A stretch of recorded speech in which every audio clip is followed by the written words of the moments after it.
Hey there, it's Casey here, TaxSaleAcademy.com. Thank you so much for joining me today as I record this episode for the Tax Sale Podcast. As always, if you enjoy podcasts, check us out. There's a link down below. It'll take you to TaxSalePodcast.com. You can download us on your favorite podcasting platform and you can listen on the go. But if YouTube is more your style, just sit tight and let me know by clicking that thumbs up button. And also, don't forget to subscribe by clicking the red subscribe button. That way you don't miss out on future tax sale training videos. Let's go ahead and record the audio podcast right now. Welcome to the Tax Sale Podcast, where tax sale investing is made easy. My name is Casey Dimon. I'm a tax sale veteran. I'm the leading tax sale expert. I am the author of the Tax Sale Playbook, founder of the Tax Sale Academy, and I am your host right here on the Tax Sale Podcast. Thank you so much for joining me on today's podcast episode. This is a completely free podcast brought to you through and because of the Tax Sale Academy. If you are looking to learn more about investing in tax-default real estate, just head on over to TaxSaleAcademy.com.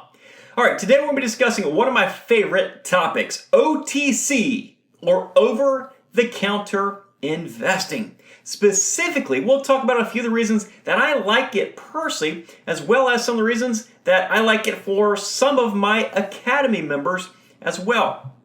So first things first, if you are not familiar with OTC investing, let me catch you up to speed. So every state in the country has some sort of tax delinquent systems, liens or deeds or some variation thereof.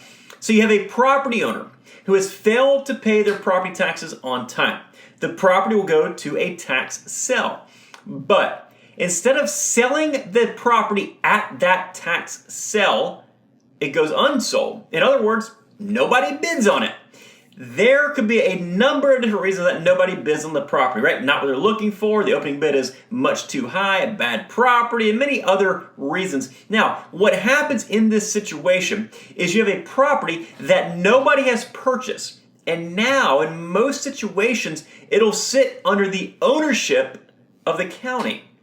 But the county is not in the real estate ownership business. They make their money per se with taxes, and when they own a property, they can't pay themselves taxes. They need these taxes to cover their budgets. So we have police, fire, roads, schools, and tons of other stuff. So they need to sell that property to get that property back into the hands of a taxpayer. And they'll sell these properties over the counter, or OTC for short. And OTC is just like it sounds. In many situations, you will literally walk in, tell them the property you want, and you will pay them over the counter.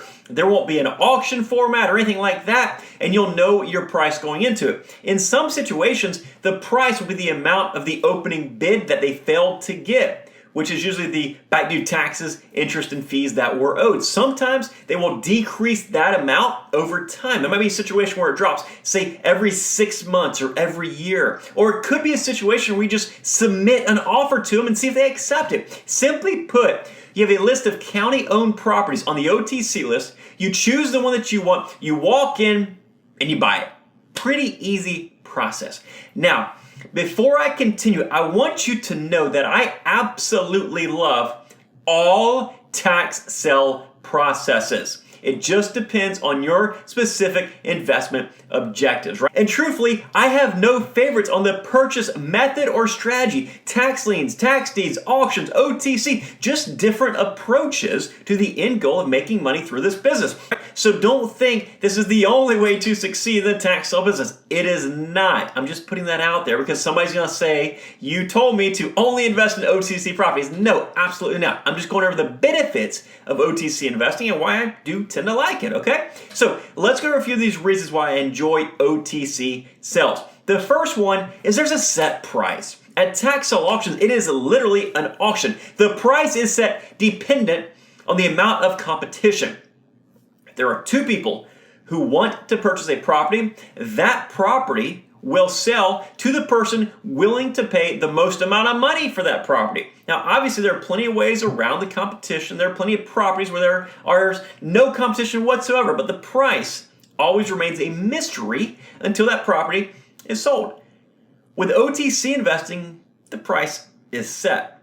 In many places, they'll provide a very thorough breakdown of all the expenses involved with the transfer too. It might say back due taxes, transfer tax, deed prep fees, down to the day, whatever it might be, right? I've seen them with a very, very itemized and down to the penny list on what exactly you need to pay. Simply go to the bank, get a cashier's check for that amount, walk in and buy that property. Knowing what you'll pay makes it very easy. Along those same lines, not only is the price a set price, but it's also typically a low price.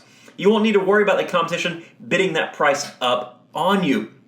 I've seen some OTC properties sell for less than $100. So this is going to be one of the best ways to get into this business with a very limited budget. Another benefit is guaranteed inventory. There are properties where the redemption period has expired, and usually at this point there's no chance at all for redemption. This is unlike many auctions where the delinquent taxpayer is able to come in just before the auction, pay off the delinquent taxes and fees, and remove that property from the auction. So imagine researching a property, digging up everything you could possibly find on it, something that excites you. Maybe you see it online and it just really excites you. You're like, I really want that property. And then it's pulled from the auction at the very last second. And many times, it's truly the last second. I've seen properties get pulled at 8:59 a.m. when the auction starts at 9 o'clock a.m. With OTC investing, the property is guaranteed to be there provided nobody comes in and buys it just before you get there. But outside of other people buying that property off that OTC list, it's going to be there for your purchase. This means you can invest the time necessary into performing due diligence very thoroughly if you want to, into performing your research and figuring out everything possible without fear of wasting time on a property that will be removed at the very last minute from the auction. The next benefit kind of ties into it being guaranteed inventory, and that's the fact that you're able to buy it on your schedule. Most tax sale auctions are held at certain times. It could be once a month, once a quarter, once a year, that kind of thing. But with OTC investing, you can invest on your schedule. This one can benefit so many investors, often without them even realizing it. If you're in an area where they hold auctions maybe once a year or very infrequently, then you're able to buy during the non-auction seasons as well. So you can buy the other 11 months of the year. Another example is perhaps you have a very limited budget. You can buy one property, sell it, make some money, go back, buy another property, sell it, make some money, keep going, opposed to waiting to that next auction. And for the very active investors, it can physically be impossible to go from one auction to the next auction if they're at the very same time. And there are a number of other advantages to this as well. But the most important thing here is that you can buy it on your schedule when you want. You don't have to show up on the second Tuesday in June to the county courthouse at 9 a.m., right? If you have something important to do that day, go do it. You can invest on your schedule with OTC investing. That's a great benefit, of course. And the last benefit that I want to discuss, and certainly not the last benefit of all OTC sales, but the last one I want to discuss today, and perhaps most importantly to some people, is that you have the ability to prearrange your buyers. And this is actually something I teach inside the Tax Law Academy. With auctions, for the reasons we've already discussed, like price, competition, possibility of redemption, a bunch of other stuff, we don't really know what properties we will be able to buy with certainty until we pay for them.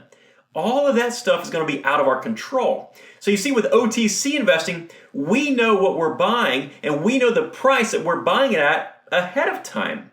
The only problem we might have is if somebody steps in and buys it before us, right? But if we know the price that we are going to pay, and we know the property that we will be able to buy, we essentially have all the cheat codes to this investing game, right? When you have this information up front, you're going to be able to shop for your buyers before you buy the property. You'll prearrange your buyer ahead of time for one price, buy the property for another price, which is going to be lower, resell it the day you purchase it, move on to the next property, all while collecting your profits and holding on to virtually zero risk in the meantime.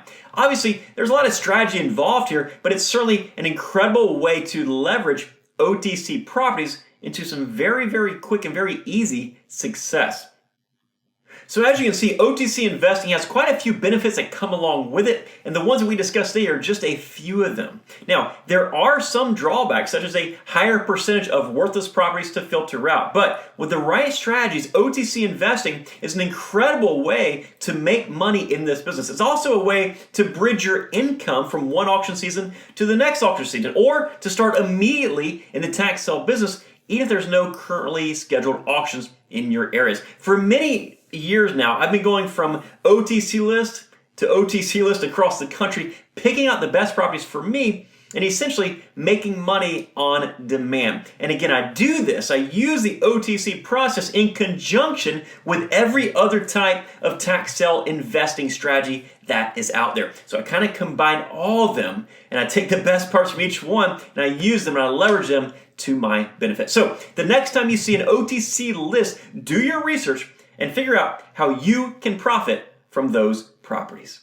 I truly hope that you've enjoyed this tax sale podcast episode. If so, please don't forget to leave us some positive feedback on whatever podcasting platform you're listening to us on. It takes just a few seconds out of your day, and it means the world to us. And if we can help you with your journey to tax sale success, there are a number of links in today's show notes. One of those links will take you to our class specifically for OTC investing, which is at otcclass.com. We also have a link to our main site, taxsaleacademy.com, where you can grab a free copy of my book, Tax Sale Playbook, or you can even join the Academy, which includes all of our trainings, including that OTC class that I just mentioned. So thanks again for listening, and don't forget to make it a successful day. Take care. Bye-bye.